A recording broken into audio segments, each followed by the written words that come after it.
Tienen que leerlo.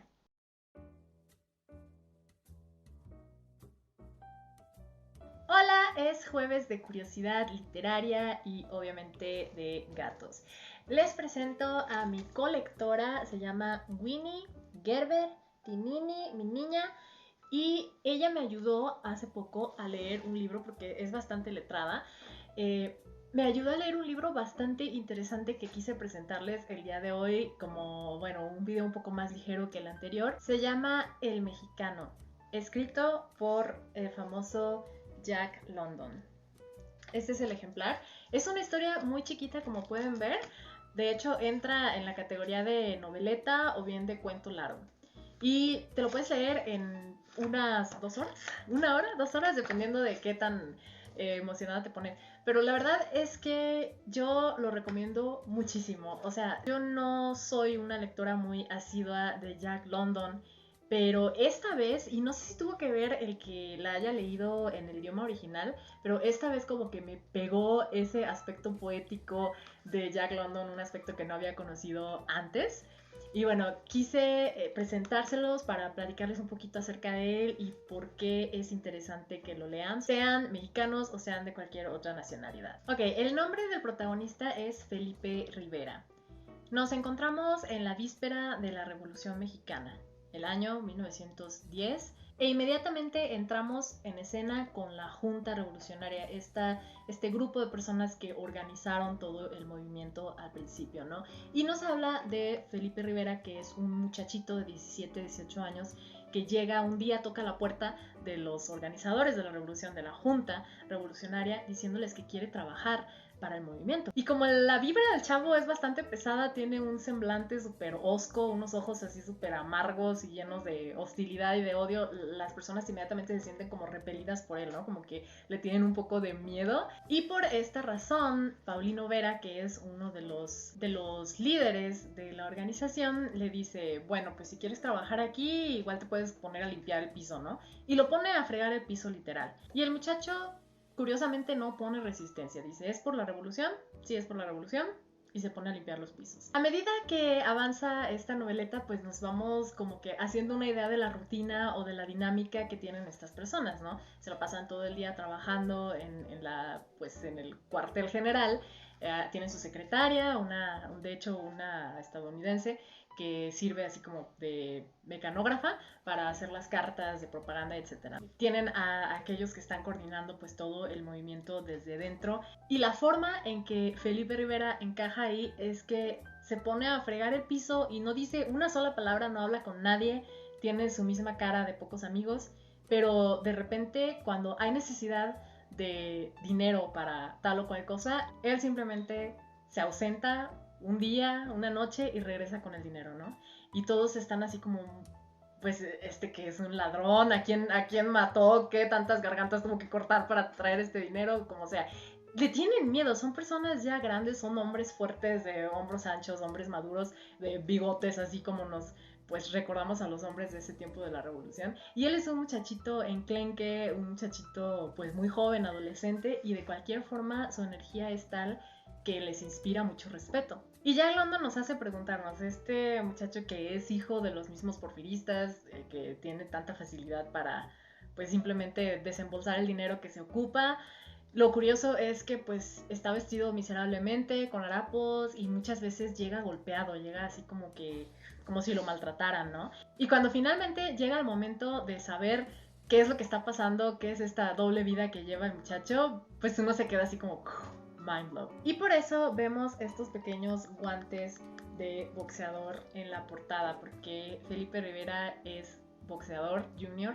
De hecho, cuando Rivera empieza a trabajar como limpiapisos para la Junta Revolucionaria, pues está muriéndose de hambre, vive en la calle, les pregunta a los de la Junta que si puede dormir ahí, pero ellos como piensan que es un espía o que es algo, le dicen que no. Entonces el chavo prácticamente es indigente, y llega un momento en el que uno de los entrenadores del club de boxeo lo nota y le da alimento a cambio de que pues sirva de punching bag para los boxeadores nuevos. Pero ya que la Junta empieza a tomar a Felipe Rivera más en serio, le empieza a hacer encargos más serios, y empieza a haber necesidad urgente de dinero para que de hecho pueda arrancar la revolución, pues Felipe se da a la tarea de financiar la Revolución Mexicana con sus propios puños. Entonces es una historia súper conmovedora y me fascina que Jack London está completamente del lado de los mexicanos. De hecho, retrata muy bien esa actitud suspicaz del mexicano que ha sido tratado con injusticia por los gringos, ¿no? Hay una gran crítica hacia esta actitud tan racista y tan déspota hacia los mexicanos y que, bueno, se traduce en todas las áreas de la vida de los mexicanos, incluido en el deporte, porque usan a Felipe Rivera como un comodín en una de sus peleas. Cuando aguanta, se enojan y hacen todo tipo de porquerías para que él pierda. No les quiero spoilear el final porque la verdad es muy conmovedor, está muy bien escrito, muy bien construido, obviamente es Jack London, pero si les interesa el tema de la Revolución Mexicana, si les gustan las novelas históricas y si quieren leer un libro de 1900 que de hecho no es racista, entonces El Mexicano es una opción, la verdad, maravillosa. Algo que me gustó mucho es que Jack London no utiliza casi los diálogos. En este cuento corto las palabras se van hilando hasta darnos la sensación de que estamos leyendo un poema. Y no necesita de diálogos para ser muy intenso. Otro detallito que se me hizo muy interesante es el uso de calcos. Habitualmente vemos calcos en español del idioma inglés, ¿no? Como spoilear, ¿no? O cosas así. Pero en este caso Jack London utiliza un calco del español y en lugar de decir ok, alright, o así para está bien, él dice it is well. Este it is well le da un matiz o un cariz un poco más poético, más elegante a todo el texto y tiene mucha uniformidad. Pero es la primera vez que veo en un libro en inglés. Es cierto, no he leído tantos libros en inglés como los he leído en español, pero es la primera vez que veo un calco directamente del español, o sea, de una expresión, ¿no? que usamos en el español. Está bien, it is well. Y ahora pasamos a la trivia. El protagonista de este libro está basado en un personaje de la vida real que vivió por la época de Jack London, boxeador de ascendencia hispano-india, era amerindio, pero le llamaban mexicano. Se llamaba el Mexican Joe Rivers, mexicano Joe Rivers. Joe Rivers no era su verdadero nombre, lo presentaron así porque un día que se presentó a un match, el maestro de ceremonias quiso usar un patronímico, quiso ponerle un seudónimo y se le ocurrió ponerle el nombre del lugar donde vivía, como es la usanza, ¿no? Entonces, si vivía cerca de unos árboles, unos olmos, pues Olmedo o así, ¿no? Y en este caso le preguntó al muchacho dónde vives y él le dijo vivo por ahí por el río, entonces le puso Joe Rivers. Esa es la historia del boxeador. Fue un boxeador de peso ligero y su carrera duró unos 13 años y bueno, tuvo mucho renombre a pesar de que fue víctima de muchas injusticias como las que aparecen en este libro, pues cuyo origen era el racismo tan exagerado de aquel entonces. De hecho, en una pelea en 1912 con un contrincante pues gringo, obviamente él empezó a intercambiar golpes con el otro boxeador y los dos cayeron al piso y su contrincante le cayó encima. Entonces lo que hizo el pinche árbitro puerco fue ayudar a levantarse al boxeador gringo y a él lo dejó abajo y le empezó a hacer el conteo, lo empezó a contar. Y esto fue bastante controversial porque a ojos vistas el mexicano era el ganador. Pero el árbitro declaró ganador al gringo y bueno, ahí se hizo una leyenda en la que obviamente Jack London se basó para hacer este cuentito o esta noveleta de 1911. Joe Rivers era un muchacho bien parecido, entró muy joven al mundo del boxeo como es usual también y tocaba el violín y tuvo una historia pues particular porque después de dejar el boxeo, después de su carrera, se hizo repartidor de hielo en El Paso, Texas y terminó viviendo en Los Ángeles en un apartamentito sin ventanas con una única posesión que era precisamente el violín de su papá, que por cierto tenía más de 200 años. Eso fue lo que investigué acerca de Joe Rivers. No encontré mucha información de él, a excepción de unas cuantas fotografías en las que se le ve entrenando con John Adler, una de las primeras boxeadoras del deporte. Y a pesar de que muchos dicen que Joe Rivers murió en 1918 en la Guerra Mundial, la verdad es que murió hasta 1955. Y si quieres saber un poquito más acerca de mi gato, se llama Frodo. Y no sé por qué todos están de humor de interrumpir. Más acerca del autor Jack London, pues les puedo decir, aunque yo no soy muy conocedora de su vida, que era todo un aventurero, viajó por todo el mundo, era un alma inquieta y era muy idealista. Él mismo decía que pertenecía a la clase baja, a la clase obrera. Sin embargo, en varias ocasiones fue a Alaska en la fiebre del oro a buscar algún tesoro y volverse rico, porque a él le interesaba el dinero, le interesaba cosechar los frutos de su gran talento literario.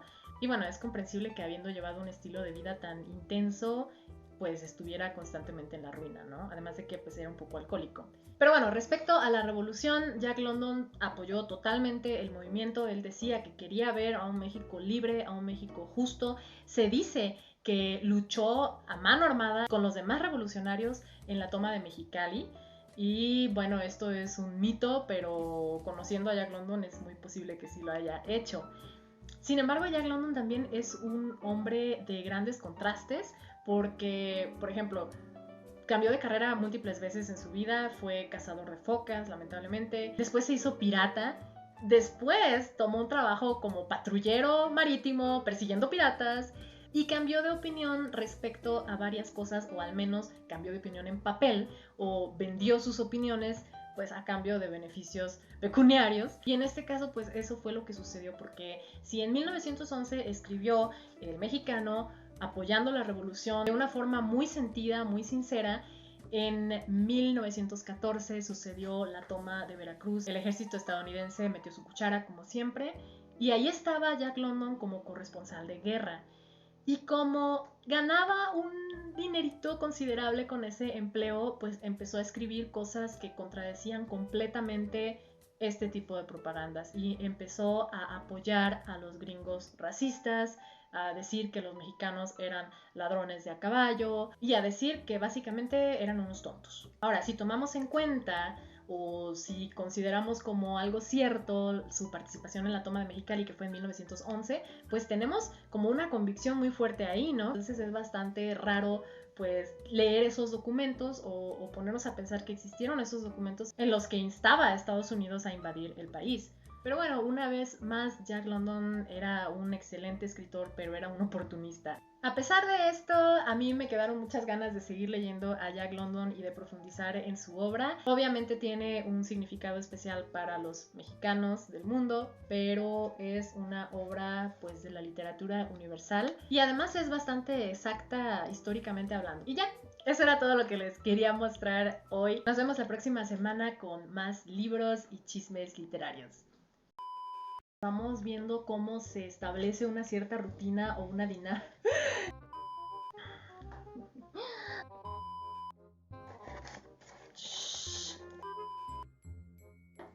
Hola, hola, ¿pueden verme?